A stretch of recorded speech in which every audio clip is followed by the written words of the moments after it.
একদিনের বৃষ্টিতে বিভিন্ন জায়গায় ঘটেছে পাহাড় এবং সড়কে ধসের ঘটনা, এমনকি নদীর পানি বেড়ে বাঁধে ফাটলের দেখা দিয়েছে। বিষয় বিস্তারিত জানাতে আমাদের সাথে যুক্ত হয়েছেন রাঙামাটি থেকে জুয়েল রানা আর ফেনী থেকে সোলাইমান ডালিম। শুরুতেই জুয়েল, আপনার কাছে জানতে চাই, রাঙামাটির কতটি উপজেলায় পাহাড় ধস এবং বন্যার ঝুঁকি রয়েছে, আর এই পরিস্থিতিতে জেলা প্রশাসনের পক্ষ থেকে কোনো উদ্যোগ নেওয়া হয়েছে কিনা? রোশন, আপনি জানেন যে কয়েকদিনের টানা যে বর্ষণ শুরু হয়েছে পাহাড়ে, সে মূলত যে পাদদেশের ঝুঁকিপূর্ণ যারা বাসিন্দা রয়েছেন তাদেরকে ইতিমধ্যেই আসলে ব্যাপকভাবে প্রচারণা চালানো হয়েছে আশ্রয় কেন্দ্রগুলোতে ওঠার জন্য। এরই মধ্যে 246টি আশ্রয় কেন্দ্র নির্ধারণ করে দিয়েছে জেলা প্রশাসন এবং উপজেলা প্রশাসন থেকে। সেখানে আসলে সবকটি উপজেলা, আপনি জানেন যে রাঙ্গামাটি জেলা 10টি উপজেলা, সবগুলো উপজেলাতেই পাহাড় ধসের ঝুঁকি রয়েছে এবং সেখানে যে জেলা উপজেলা নির্বাহী কর্মকর্তা রয়েছেন তাদেরকে সার্বক্ষণিক নজরদারি রাখতে বলে দিয়েছেন জেলা প্রশাসন থেকে। এরই মধ্যে যেহেতু এই বর্ষণ একেবারে মাঝে মাঝে ভারী বর্ষণ হচ্ছে, কখনো মাঝারি বর্ষণ হচ্ছে, সব মিলিয়ে যে টানা 5 দিনের বর্ষণ, এরই মধ্যে কিন্তু আবার গতকাল আবারও 24 ঘন্টার জন্য অতি বর্ষণের যে সতর্ক বার্তা দিয়েছে আবহাওয়া অফিস। সেখান থেকে মূলত আর একটু টেনশন বেড়েছে এই অঞ্চলে।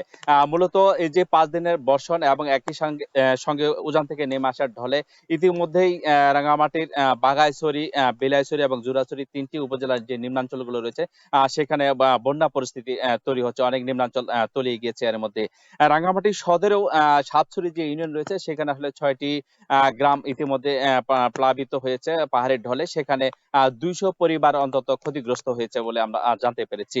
আমি এখন অবস্থান করছি রাঙ্গামাটি শহরের লোকনাথ মন্দিরে, যেখানে গত 4 দিন ধরে পাহাড় ধসের যারা ঝুঁকিপূর্ণ বাসিন্দা রয়েছেন তাদের মধ্যে 90 জন এই আশ্রয় কেন্দ্রটিতে অবস্থান করছেন। একই সঙ্গে রাঙ্গামাটি শহরের আরেকটি আশ্রয় কেন্দ্রে রয়েছে সরকারি স্কুল, সেখানেও 61 জন অবস্থান করছেন।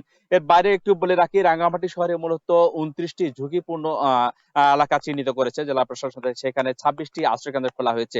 পুরো জেলায় অন্তত এই মুহূর্তে আজকে সকাল পর্যন্ত আমরা জানতে পেরেছি সেখানে 672 জন আশ্রয় কেন্দ্রে রয়েছেন, বিভিন্ন আশ্রয় কেন্দ্রে। সেখানে সার্বক্ষণিক প্রশাসন থেকে নজরদারি রাখা হয়েছে। একই সঙ্গে যে ত্রাণ তৎপরতা সেটি আসলে পর্যাপ্ত রয়েছে বলে আমরা জেলা প্রশাসন থেকে জানতে পেরেছি।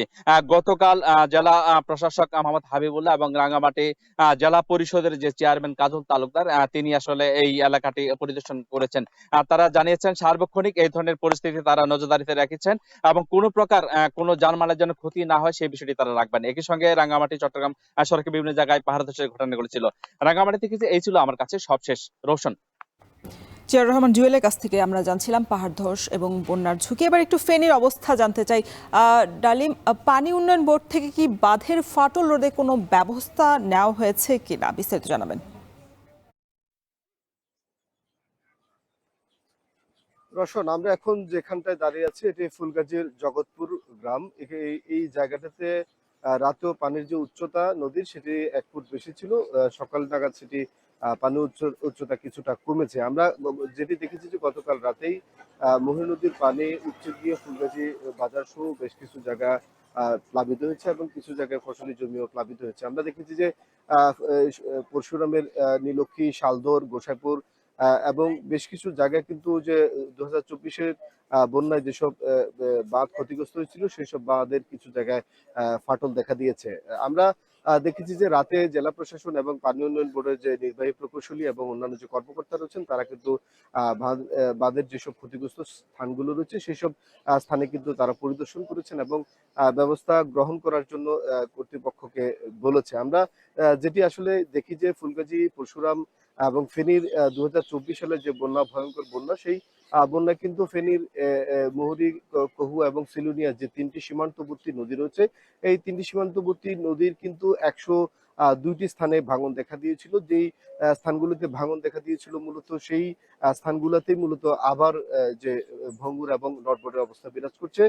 স্থানীয় যারা নদী তীরবর্তী মানুষ রয়েছেন তারা বলছেন যে বন্যার যে 8 মাস পেরিয়ে গেছে, এই 8 মাস পেরিয়ে গেলেও বাঁধগুলো অনেক জায়গায় হলেও কিন্তু টেকসই বাঁধ হয়নি। অনেক জায়গায় নটবড়ে জোড়াতালির বাঁধ হয়েছে, যার ফলশ্রুতিতে এখনো তারা আতঙ্কের মধ্যে রয়েছে। আমরা নদীতে পানির যে চাপ দেখছি সেটি বৃষ্টি কমে গেলেও ফেনীতে কিন্তু নদীর যে পানির চাপ কখনো বাড়ছে আবার কখনো কমছে। এই যে নদীর পানি হঠাৎ করে বেড়ে যাচ্ছে আবার কমছে, এইটির কারণে কিন্তু নদীর তীরবর্তী মানুষরা কিন্তু বন্যা এবং প্লাবনের যে সংখ্যা সেটি করছেন। স্থানীয়রা আরো যেটি জানিয়েছেন যে ফেনীর এই যে 3টি নদী সীমান্তবর্তী, এই নদীর যে স্রোত এবং পানি যে বাড়ছে, এই যে সংখ্যা মানুষের, সেটি কিন্তু শুধুই বৃষ্টির পানিতে নয়, সীমান্তবর্তী ভারতের উজান থেকে যেসব পানি আসছে যার ফলশ্রুতিতে কিন্তু প্রতি বছরই এই বন্যা সৃষ্টি হয়, সেই সংখ্যা ফেনীর মানুষ এবারও করছেন। তো এই ছিল ফেনীর ফুলগাজীর থেকে আমাদের কাছে ফেনীর নদীর পানি বৃদ্ধির খবরের সর্বশেষ। গেল কয়েকদিনের ভারী বৃষ্টি এবং নদীর পানি বাড়ায় বন্যার আশঙ্কায় রয়েছে ফেনী এবং রাঙামাটিবাসী। সে বিষয়ে বিস্তারিত জানাতে আমাদের সাথে যুক্ত ছিলেন সহকর্মীরা।